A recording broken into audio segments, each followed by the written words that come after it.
ರಾಜ್ಯ ಬಿಜೆಪಿಯಲ್ಲಿ ಮುಂದುವರೆದಿದೆ ಆಂತರಿಕ ಕಚ್ಚಾಟ. ದೆಹಲಿಯಲ್ಲಿ ರೆಬಲ್ ನಾಯಕರ ಹೈ ವೋಲ್ಟೇಜ್ ಮೀಟಿಂಗ್ ಇದು. ಬಹಳ ಆಕ್ಟಿವ್ ಆಗಿದ್ದಾರೆ ಭಿನ್ನರ ಬಣದವರು. ಬಿರುಸು ಪಡೆದುಕೊಳ್ತಾ ಇದೆ ಅವರ ಚಟುವಟಿಕೆಗಳು. ಹೈ ವೋಲ್ಟೇಜ್ ಮೀಟಿಂಗ್ ಇದೆ. ಇತ್ತ ಭಿನ್ನರಿಗೆ ಕೌಂಟರ್ ಕೊಡೋಕೆ ಮುಂದಾಗಿದೆ ವಿಜಯೇಂದ್ರ ಬಣ.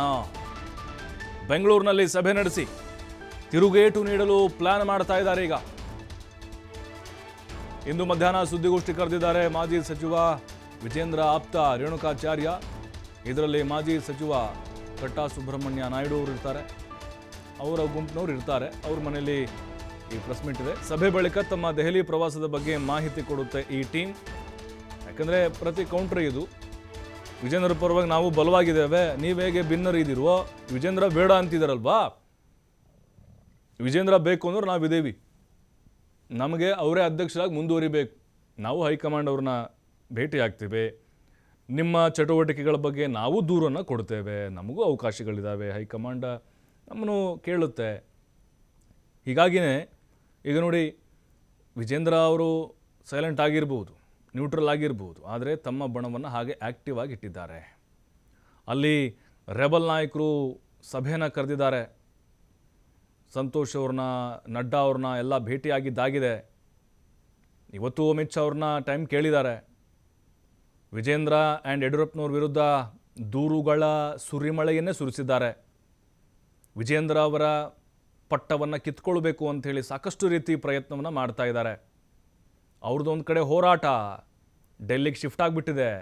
ಈಗ ಇಲ್ಲೇ ಬೆಂಗಳೂರಿನಲ್ಲಿ ವಿಜೇಂದ್ರ ಬಣದವರು ಆ್ಯಕ್ಟಿವ್ ಆಗಿ ಅವರ ಪರವಾಗಿ ಬೆಂಬಲವಾಗಿ ನಿಲ್ಲೋಕೆ, ಒಂದು ಸಂದೇಶವನ್ನು ಕೊಡಲಿಕ್ಕೆ ವಿರೋಧಿ ಪಾಳ್ಯಕ್ಕೆ ರೆಡಿ ಆಗ್ತಾ ಇದ್ದಾರೆ. ಕಟ್ಟಾ ಸುಬ್ರಹ್ಮಣ್ಯ ನಾಯ್ಡು ಅವ್ರ ಮನೆಯಲ್ಲಿ ಒಂದು ಪ್ರೆಸ್ ಮೀಟನ್ನು ಕರೆದಿದ್ದಾರೆ ರೇಣುಕಾಚಾರ್ಯ. ಅದರಲ್ಲಿ ವಿಜೇಂದ್ರ ಅವರ ಪರವಾಗಿ ಧ್ವನಿ ಎತ್ತಲಿದ್ದಾರೆ. ಈ ಹಿಂದೆಯೂ ಸಾಕಷ್ಟು ಪ್ರೆಸ್ ಮೀಟ್ಗಳನ್ನು ಮಾಡ್ಕೊಂಡು ಬರ್ತಾ ಇದ್ದಾರೆ ಅವರು. ಯಡಿಯೂರಪ್ಪನವರ ವಿಚಾರ ಅವರು ಪ್ರಸ್ತಾಪ ಮಾಡುವುದು. ಪಕ್ಷಕ್ಕೆ ಕೊಡುಗೆ ಯಡಿಯೂರಪ್ಪನವ್ರು ಭಾಳ ಕೊಟ್ಟಿದ್ದಾರೆ, ಸೈಕಲ್ ತುಳಿದು ಪಕ್ಷ ಕಟ್ಟಿದ್ದಾರೆ. ವಿಜೇಂದ್ರ ಯಡಿಯೂರಪ್ಪನವ್ರನ್ನ ಬಿ ಜೆ ಪಿ ಹೈಕಮಾಂಡ್ ನಾಯಕರು ವಿರೋಧ ಕಟ್ಟಿಕೊಳ್ಳಲ್ಲ, ಪಕ್ಷ ನಿಂತಿರೋದೇ ಯಡಿಯೂರಪ್ಪನವ್ರ ಕುಟುಂಬದ ಮೇಲೆ, ಈ ರೀತಿ ಕೆಲವೊಂದಿಷ್ಟು ವಿಚಾರಗಳನ್ನು ಸಹಜವಾಗಿ ಪ್ರಸ್ತಾಪ ಮಾಡ್ತಾರೆ ರೇಣುಕಾಚಾರ್ಯ. ಮತ್ತಷ್ಟು ಮಾಹಿತಿ ರಾಕೇಶ್ ನೀಡ್ತಾರೆ. ರಾಕೇಶ್, ಈಗ ಭಿನ್ನರ ಬಳಗ ದೆಹಲಿಯಲ್ಲಿ ಆ್ಯಕ್ಟಿವ್ ಆಗಿ ಸಭೆ ಮೇಲೆ ಸಭೆ ಮಾಡ್ತಾ ಇದೆ, ವಿಜೇಂದ್ರ ವಿರುದ್ಧ ದೂರು ಕೊಡ್ತಾ ಇದ್ದಾರೆ. ಇಲ್ಲಿ ವಿಜೇಂದ್ರ ಬಣ ಕೂಡ ಆ್ಯಕ್ಟಿವ್ ಆಗಿದೆ. ಅಂದರೆ ನಾವು ಸೈಲೆಂಟ್ ಆಗಿಲ್ಲ, ನಾವು ಆ್ಯಕ್ಟಿವ್ ಆಗಿದ್ದೇವೆ, ಖಡಕ್ ಸಂದೇಶವನ್ನು ಕೊಡ್ತೇವೆ ಅಂಥೇಳಿ ವಿಜೇಂದ್ರ ಪರವಾಗಿ ಬೆಂಬಲವಾಗಿದ್ದೇವೆ ಎನ್ನುವಂಥ ಸ್ಪಷ್ಟ ಸಂದೇಶ ರವಾನೆ ಮಾಡ್ತಾ ಇದ್ದಾರೆ. ಹೈಕಮಾಂಡ್ ಮುಂದೆ ಇವರು ಕೂಡ ದೂರು ಕೊಡ್ಬೋದಾ ಅಂಥೇಳಿ ವಾಪಸ್ಸು? ಪ್ರಭು, ಬಿಜೆಪಿಯ ಬಣ ರಾಜಕಾರಣದಲ್ಲಿ ದಿನದಿಂದ ದಿನಕ್ಕೆ ಹೊಸ ಹೊಸ ತಿರುವುಗಳು ಸಿಗ್ತಾ ಇದೆ. ಇವತ್ತು ದೆಹಲಿಯಲ್ಲಿ ಸಭೆ ಮಾಡ್ತಿರುವ ವರಿಷ್ಠರನ್ನ ಭೇಟಿಯಾಗಿ ಪಕ್ಷ ಸಂಘಟನೆ ವಿಚಾರಕ್ಕೆ ಹಾಗೆ ರಾಜ್ಯಾಧ್ಯಕ್ಷರ ಪದಚ್ಯುತಿಗೆ ನಡೆಯುತ್ತಿರುವಂತಹ ಹೋರಾಟದ ಭಾಗವಾಗಿ ದಿನದ ಸಭೆಯನ್ನು ನಡೆಸಲಿದ್ದಾರೆ. ಇತ್ತ ಆ ಸಭೆಗೆ ಪರ್ಯಾಯವಾಗಿ ಬಿಜೆಪಿ ರಾಜ್ಯಾಧ್ಯಕ್ಷರ ಬಣ ಯಡಿಯೂರಪ್ಪನವರ ನಿಚ್ಚಲ ಬಣ ಇವತ್ತು ಬೆಂಗಳೂರಿನಲ್ಲಿ ಸಭೆ ನಡೆಸಲಿದೆ. ಮಾಜಿ ಸಚಿವ ರೇಣುಕಾಚಾರ್ಯ, ಕಟ್ಟಾ ಸುಬ್ರಹ್ಮಣ್ಯ ನಾಯ್ಡು ಸೇರಿದಂತೆ ಇತರ ಪ್ರಮುಖ ನಾಯಕರು, ಈ ಹಿಂದೆ ವಿಜೇಂದ್ರರಿಗೆ ಯಾರೆಲ್ಲ ಬೆಂಬಲ ಕೊಟ್ಟಿದ್ರು ಅವರೆಲ್ಲ ಇವತ್ತು ಮತ್ತೊಮ್ಮೆ ಸಭೆ ಸೇರಿ ವಿಜೇಂದ್ರ ಪರ ವಕಾಲತ್ತು ವಹಿಸುವ ಸಾಧ್ಯತೆಗಳಿದೆ. ಭಿನ್ನರ ಬಣಕ್ಕೆ ತಟಸ್ಥ ಬಣದ ಸದಸ್ಯರು ಕೂಡ ಸಪೋರ್ಟ್ ಅನ್ನು ನೀಡಿರುವುದರಿಂದಾಗಿ ವಿರೋಧಿಗಳ ಬಣದ ಸಂಖ್ಯೆ ಹೆಚ್ಚಾಗ್ತಾ ಇದೆ.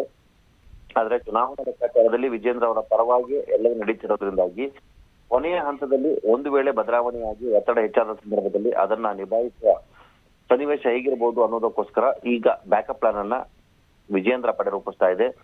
ಅವರ ಮಾದರಿಯಲ್ಲಿ ತಾವು ಕೂಡ, ಅಂದ್ರೆ ಈಗ ಸದ್ಯಕ್ಕೆ ದೆಹಲಿಯಲ್ಲಿರುವ ಭಿನ್ನರ ಬೇಡಿಕೆಗಳಿಗೆ ಅನುಗುಣವಾಗಿ ಅದಕ್ಕೆ ಕೌಂಟರ್ ಅನ್ನ ರೂಪಿಸುವುದು, ನಂತರ ಅನಿವಾರ್ಯ ಪರಿಸ್ಥಿತಿ ಎದುರಾದ್ರೆ ವಿಜೇಂದ್ರ ಪರ ದೆಹಲಿಯಲ್ಲಿ ತಾವು ಕೂಡ ಪರೇಡ್ ನಡೆಸುವುದಕ್ಕೆ ಸಿದ್ಧತೆ ಮಾಡ್ಕೊಳ್ತಿದ್ದಾರೆ. ಈ ಹಿಂದೆ ಯಡಿಯೂರಪ್ಪ ಪಕ್ಷದ ನಾಯಕರುಗಳು ವರಿಷ್ಠರ ಸೂಚನೆ ಮೇರೆಗೆ 3 ಬಾರಿ ದೆಹಲಿಗೆ ಹೋಗುವಂತ ನಿರ್ಧಾರವನ್ನು ತೆಗೆದುಕೊಂಡಿದ್ದಂತಹ ನಿಷ್ಠರ ಬಳಗ ಅದರಿಂದ ಹಿಂದೆ ಸರಿದಿತ್ತು. ಆದ್ರೆ ಅಂತಿಮ ಹಂತದಲ್ಲಿ ಭಿನ್ನರ ಬಳಗ ನೇರವಾಗಿ ವರಿಷ್ಠರ ಬಳಿ ದೂರನ್ನ ದಾಖಲಿಸಿ ವಿಚಾರ ಸಂಬಂಧಪಟ್ಟ ಹಾಗೆ ತನ್ನ ದಾವೆಯನ್ನು ಹೂಡಿರೋದ್ರಿಂದಾಗಿ ಅವುಗಳ ಪರಿಹಾರಕ್ಕೆ ಮತ್ತು ತಮ್ಮ ನಾಯಕರ ಬೆಂಬಲಕ್ಕೆ ನಿಲ್ಲುವಂತ ಅನಿವಾರ್ಯತೆಯಲ್ಲಿ ಈ ತಂಡ ಇದೆ. ಈ ಹಿನ್ನೆಲೆಯಲ್ಲಿ ಅವರು ಕೂಡ ದೆಹಲಿಗೆ ತೆರಳುವುದರ ಬಗ್ಗೆ ಪೂರ್ವ ನಿರ್ಧರಿತ ಸಭೆಯನ್ನ ಮಾಡಿ ಮುಂದುವರಿಯೋದಕ್ಕೆ ಯೋಚನೆ ಮಾಡ್ತಿದ್ದಾರೆ. ಆ ಹಿನ್ನೆಲೆಯಲ್ಲಿ ಇವತ್ತು ಬೆಂಗಳೂರಿನಲ್ಲಿ ಸಭೆ ನಡೆಸಿ ಪತ್ರಿಕಾಗೋಷ್ಠಿಯನ್ನು ನಡೆಸುವ ನಿರ್ಧಾರವನ್ನು ಕೂಡ ಮಾಡಿದ್ದಾರೆ. ಅಂದರೆ ರಾಕೇಶ್, ಈಗ ಯತ್ನಾಳು ಟೀಮ್ ಕೌಂಟ್ರ್ ಕೊಡ್ತಾ ಇರುತ್ತೆ ಪದೇ ಪದೇ, ವಿಜೇಂದ್ರ ಅದಕ್ಕೆ ಸೂಕ್ಷ್ಮವಾಗಿಯೇ ಅಬ್ಸರ್ವ್ ಮಾಡಿಕೊಂಡು ಅವರು ನಯವಾಗಿಯೇ ಉತ್ತರ ಕೊಡ್ತಾ ಇರ್ತಾರೆ. ಬಟ್ ನಾನು ಸೈಲೆಂಟ್ ಆಗಿಲ್ಲ, ನನ್ನಿಂದನೂ ಕೂಡ ಒಂದು ಪಡೆ ಇದೆ, ನನ್ನ ಶಕ್ತಿ ಕೂಡ ಇದೆ ಅನ್ನುವಂಥ ಒಂದು ಸಂದೇಶವನ್ನು ಸಾರಲಿಕ್ಕೆ ವಿಜೇಂದ್ರ ಅವರು ಕೂಡ ನಿರಂತರವಾಗಿ ಈ ರೀತಿಯ ಅವರ ತಂಡಕ್ಕೆ ಬಲ ತುಂಬುವಂಥ ಕೆಲಸ, ಈ ರೀತಿ ಪ್ರೆಸ್ ಮೀಟ್ಗಳನ್ನ ಮಾಡಿಸೋದು ಅಥವಾ ಹೈಕಮಾಂಡ್ಗೆ ಸಂದೇಶ ಕೊಡುವಂಥ ಕೆಲಸಗಳನ್ನು ಮಾಡಿಸ್ತಾ ಇದ್ದಾರಂತ.